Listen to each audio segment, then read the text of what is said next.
Hey guys, it's Kaylee from Eat Plants Live Well.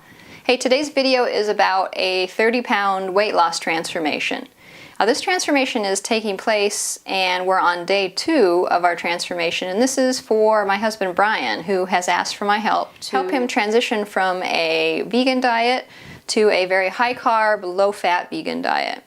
Now, if you're watching this video and you're interested in making this change yourself, or you know somebody that's interested in making this change yourself, I think this will have some relevant information for you and hopefully some tips to make it easier to make that transition. So now I wanted to give you kind of an update on Brian and his goal. Brian is an athlete. He competed in the Leadville 100 mountain bike race a couple of times. Most recently was in August of 2014, so just a few months ago.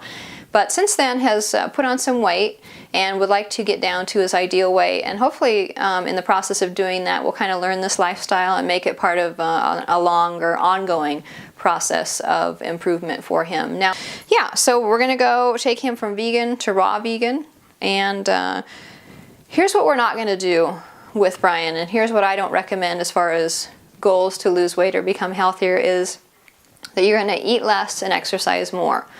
Because what that means is you're calorie restricting or portion controlling, and those are not long-term solutions. Now, they may work in the short term. You might go from eating, 2,000 or 2,500 or whatever you're eating down to 500 or 700, and you're exercising a lot. Yeah, of course you're going to lose weight. But how long are you going to be able to do that? I propose that you won't be able to do that for very long. I mean, most people can't do that. I mean, calorie restricting and portion controlling is no fun. I don't like it. Nobody likes it. Nobody likes to eat those little lean cuisine dinners. Those are well, first of all, they're gross, but they're also tiny, and nobody can eat that and feel satisfied. So we're not going to be portion controlling or calorie restricting. I'll explain here is the main change that Brian's going to be making in his diet, and the main change that I made a few years ago when I went vegan to high carb, low fat, raw vegan, is the idea of caloric density. And how important is caloric density? Well, it's very important, because what it means is that you are taking in and eating foods that are very high water content foods and yet not high in caloric density when you're eating raw.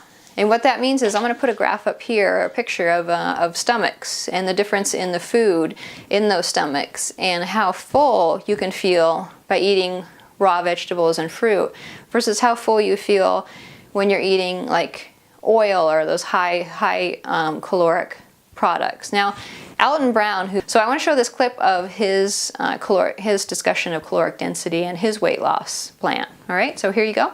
To your car, gasoline is energy. You put it in, it goes. But let's say that you came in for a fill up, say 20 gallons, but you only drove 10 miles before you came back for another 20 gallons. Pretty soon, you would need more room to store all that excess energy your car wasn't getting to use. Well, the same is true of your body. Energy-dense foods like processed starches, desserts, most baked goods, candy, alcohol, and the like provide a lot of energy. And unless you use it by, running a marathon every day, you're going to have to find a place to put what you don't use, like here, or here, or here. But, excuse me, sir, would you mind if I just borrowed this donut for just a second? I'll bring it back. Submitted for your approval. This orange contains about the same amount of potential energy, which we call calories, as this tasty tidbit of glazed donut. The orange, however, is considerably larger because it also contains water, fiber, complex carbohydrates, the kind that don't go directly to your backside, vitamins, minerals, phytochemicals, antioxidants, all of which just so happen to be really good for you. So, this is nutrient dense, while this is merely energy dense. That is an important distinction. Now, I set out to increase my nutrition to energy ratio, and to do that, I came up with the plan of 4 lists. Oh, here's a little something for your caboose, my friend. Just kind of reinforces what I'd like to do with Brian's diet, and that is to change from any of those high calorically dense foods. I mean, he doesn't eat donuts, I can assure you. Change from eating a lot of things he eats now, which is cooked rice, beans. Occasionally he'll get burritos if we go to like Whole Foods for lunch or for dinner. So we're going to switch those items out and we're going to replace them with really low calorie, high nutrient foods. I'm going to put up here kind of the ground rules of what we're doing for him and kind of just go over those.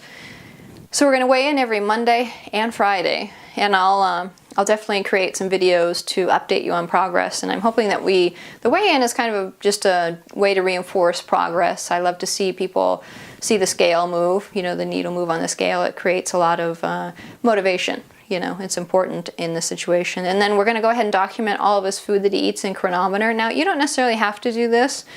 The reason why I recommend it is just because with Brian in particular, and a lot of people in general, when they're switching to this type of diet, they might not take in enough calories. So this is important to make sure that you're getting enough food, because a tendency when you are able to eat the volume that you can on a high carb, low fat vegan diet is that you don't eat as much as you need to, because it's kind of surprising how much you need to eat in order to get your calories. So we're going to do that, document that in chronometer. We're going to limit avocados to a half per day just because of their high fat, high calorie content. And then other than that, all fruit is okay. Whatever fruit he wants to eat is pretty much okay, unlimited. And then no sriracha and no Braggs. And this one is going to be tough for Brian because he loves sriracha. And if you've ever, I have it right here, sriracha, the rooster sauce. So if most people have had that. I love it too. And then Bragg's liquid aminos. I mean, I used to use these all the time too. And these are unfortunately very high salt products. And what they do is they create a food that's very difficult to not overeat on. So when you're putting those items in your, whether it's your soups or your rice or whatever your sauce you're using, something that's high salt, it's very difficult to not overeat those foods. So we're going to get rid of those. We're not going to have those, and hopefully it won't be too missed because he's not going to be eating the cooked foods that he normally would use those on. So, and then for right now, we're not going to do smoothies or juices. That's not to say that he won't at some point have those items, but we want to definitely, as far as eating, want to make sure that we're eating food in their whole food form. So instead of blending up oranges, we're going to just eat the oranges whole, and there we go. And and then dried fruit, we're going to limit dried fruit, but if you're in a situation where you need to eat dried fruit and that's your only option, then we're going to go with that. But dried fruit is very, again, easy to overeat because all the moisture is taken out of it when it's dried. Okay, so there we go. That's the video. And hopefully you can get something out of this as far as if you're going to follow along and maybe change your diet a little bit and go to the high carb, low fat vegan. It's I can't endorse the diet enough. I love the lifestyle. I love eating fruit. I love eating fairly unlimited quantities of the fruit instead of having to limit anything that I eat. So I'm hoping that Brian's successful on this diet or this lifestyle change, and that we can document his progress every, twice a week, every Monday and Friday. And we've got quite a few days in front of us, but we've got a plan to lose about 2 pounds a week, and we'll go from there. So thanks for watching. And don't forget to subscribe to my channel if you're interested in seeing the updates on the weight loss. And go ahead and like the video down below if you like the content of the video and you want to see more of these. All right? And thanks for watching. Don't forget to eat plants, live well.